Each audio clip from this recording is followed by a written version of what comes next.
How HSPs, empaths, and INFJs can protect themselves from toxic people. Highly sensitive individuals, empaths, and INFJ personality types have probably dealt with more than their fair share of toxic personalities and narcissists. We are sadly always going to be the target of these folks because our light shines so clearly, and we are natural givers. What you need to learn is how to stop drawing them to you, and more importantly, how to see them and resist them when they do. Because I am both an empath and an INFJ, my primary function is introverted intuition, which is followed by extroverted feeling. INFJs benefit from these two traits while interacting with strangers, or reading individuals they already know. They may also assist us in instantly detecting any irregularities in a person. For instance, when I just met a new coworker, I had an odd vibe about her and picked up on some things she did and said as warning signs. After a few weeks, I realized that she regularly lied and that I generally didn't feel good about myself while she was around. After a few months, it was quite evident to me, as a psychology master's candidate, that she had more than just a toxic personality, but also two personality disorders that are harmful to empaths and HSPs because of our sensitivity. I devote a lot of my personal time to studying toxic people and psychological abuse since I have lived a lifetime of pain and want to help others get over it. Being an HSP, empath, and INFJ, I have learned a few things along the way on how to stand up for myself and stop attracting toxic people. 1. Hit the ability to spot harmful characters. You may be with a toxic person if they frequently make you feel horrible about yourself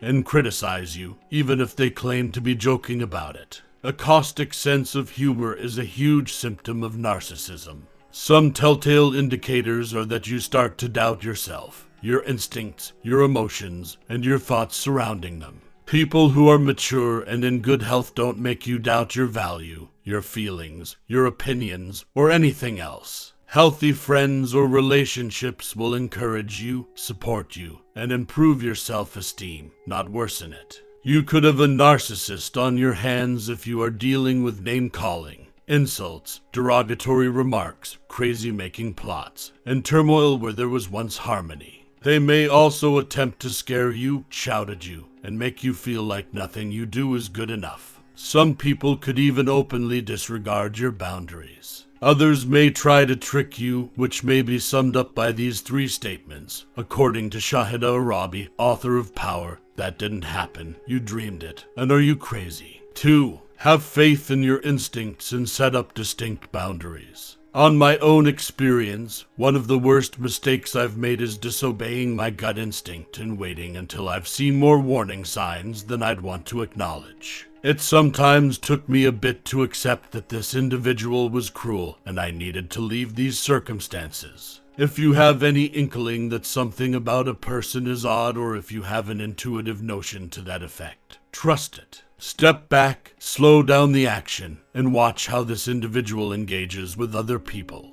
What do they say, and do they treat other people like? Examine their inner selves to see who they truly are. While they present themselves as kind, pleasant, and content, toxic individuals are actually jealous and spiteful. Similar to this, a person with a personality illness like narcissistic personality disorder genuinely finds pleasure in hurting other people. They feel better about themselves the more they undermine you. Thus, if anything seems strange to you in your gut, don't ignore it. Always put protecting your extremely sensitive and empathetic nature first. Nobody who truly cares for you would treat you poorly or make you feel unimportant all the time. 3. Watch out for emotional manipulation and develop your sense of self-worth. Playing with your emotions is one of a toxic person's favorite ways to mistreat you. They could consciously do things that they know would annoy or harm you in an effort to elicit a response from you. This response can be used to attract your attention at times, but it can also be used to set you up for failure. When dealing with someone who has a personality disorder, they will utilize your emotions to demonstrate to others how crazy you are and pretend that you are the aggressor rather than the victim. These manipulative abusers may deceive a large number of people with their seductive fakery and superficiality. It's conceivable that you did not receive a lot of affirmation when you were younger or during a past abusive relationship. Frequently, individuals closest to abuse survivors discover that their loved ones downplay the abuse they have experienced or dismiss it with painful phrases such, "That didn't happen," or "Are you sure it was intentional?" The most devastating things we may hear are those from our parents, our family members, or anybody else we trust to defend and stand up for us. Because of this, learning to validate yourself, your emotions, and what occurred to you may drastically alter your path. It is simpler to move away from these toxic people when you learn to affirm yourself and refuse to allow anybody else tell you who you are or how you should feel about anything. 4. Adopt and adhere to a no-contact or low-contact policy. This is perhaps the toughest for us to do because most abusers are generally individuals who are close to us, such as family members, significant others, or people we believed were our friends. In the arena of psychological abuse, the no-contact rule is sometimes not an option since you have children with this person. Maybe they are a parent, sibling, or coworker. Although this makes things more challenging, the low-contact rule can still be useful. Low contact might mean a variety of things, such as limiting the amount of time you spend with them or keeping your cool around them and not letting their presence affect you. If this person makes you anxious, it can be challenging, but it is possible. When I am with a toxic individual, I often lock down my emotions and my personality because I don't feel secure.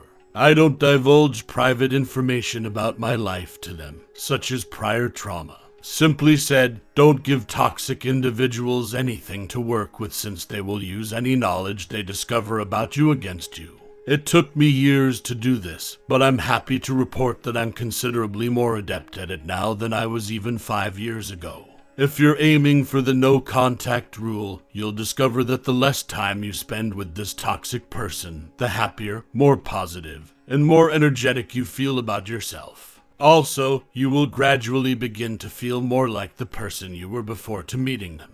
Little or no communication has allowed me to maintain my sanity and focus on helping others, as INFJs want to do. Another essential element of healing and something you must do in order to live is guarding against new abuse. I hope this is useful to you while you go. The following books, which have benefited both me and many others, come highly recommended if you're interested in finding out more about recovering from the trauma of toxic abuse.